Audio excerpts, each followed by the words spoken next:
সুপ্রিয় দর্শক আসসালামু আলাইকুম। কেমন আছেন সব? আশা করি আল্লাহর রহমতে ভালোই আছেন। চলে এলাম আজকে নতুন রেসিপি নিয়ে। চলুন তাহলে দেখেন আজকে রেসিপিটি। আজকে রান্না ছাড়া আজকে দেখিয়ে দিচ্ছি নিম পাতা দিয়ে কিভাবে খুব সহজে বাড়িতে সাবান তৈরি করে নেবেন। এটা কিন্তু শীতকালীন অত্যন্ত উপকারী রেসিপি, তাই আমি রেসিপিটি শেয়ার করলাম। এর জন্য প্রথমে এরকম কালার কিন্তু খুব সুন্দর সবুজ রং রেখে কিভাবে সাবান ঘরে তৈরি করতে পারবেন অল্প উপকরণে, দেখে নিন তাহলে ভিডিওটি।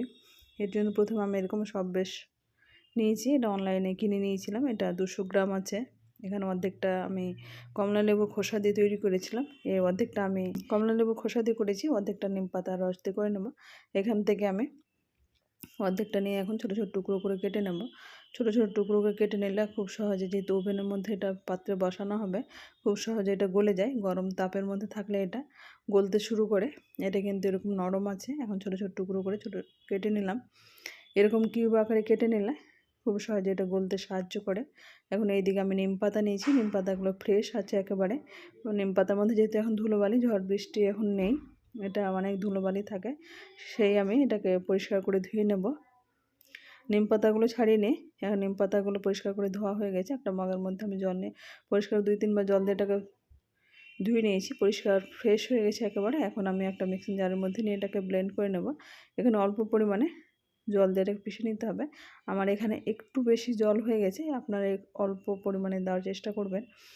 এখন এটাকে আমি ওভেনে একটা পাত্র বসিয়ে, পাত্রে জল ভালোভাবে গরম হয়ে গেছে। 1 লিটার মতো জল ফুল হিটে এটাকে গরম করে নিলাম। এখন উপর দিকে একটা আমি ছোটো বাটি বসিয়ে আমি যেসব পেস্ট আছে সেগুলোকে এর মধ্যে দিয়ে দিচ্ছি।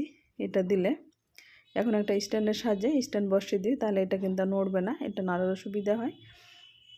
এখন স্ট্যান্ডের উপর বসে আমি বাটিটা বসিয়ে দিয়েছি। মেল্ট হতে শুরু করেছে। একটা চিমটার সাহায্যে এটাকে আমি ধরে নিই। এখন চামচের সাহায্যে এটাকে আমি নড়িয়ে দেবো, তাহলে নিচের দিকে লাগবে না। এরকমভাবে চামচের সাহায্যে এটা 2-3 মিনিট নাড়লে কিন্তু সবগুলো ভালোভাবে গুলে গেছে, দেখে বুঝতে পারছেন। এটা সময় লাগে না বেশি। জলটা ভালোভাবে যখন ফুটে যাবে তারপর এগুলো দিয়ে দেবেন। এখন যে নিম পাতার আমি রসটা তৈরি করে রেখেছিলাম সেটা আমি ভালোভাবে ছেঁকে নিয়েছি। এখানে না ছাঁকলে নিম পাতা একটা সূক্ষ্ম দানা থাকে, পাতাগুলোর শিরাগুলো যে থাকে সেগুলোতে কিন্তু একটা ছাঁকনির মধ্যে চলে আসে, সেটা আমি ছেঁকে ফেলে দেব।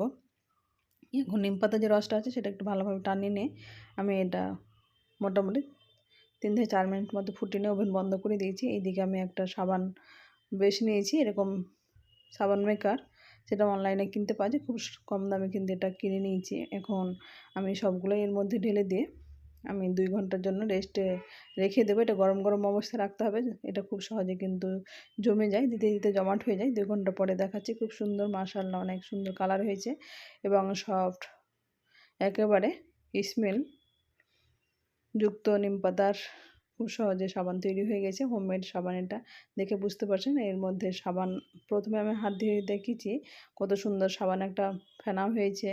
এরকমভাবে মাশাআল্লাহ অনেক সুন্দরভাবে তৈরি করে নিতে পারবেন ঘরেতে নিম পাতা সাবান রেসিপি। শীতকালীন এরকমভাবে সাবান তৈরি করে নিলে খুব সহজে কেমিক্যাল ফ্রি সাবান তৈরি হয়ে যাবে।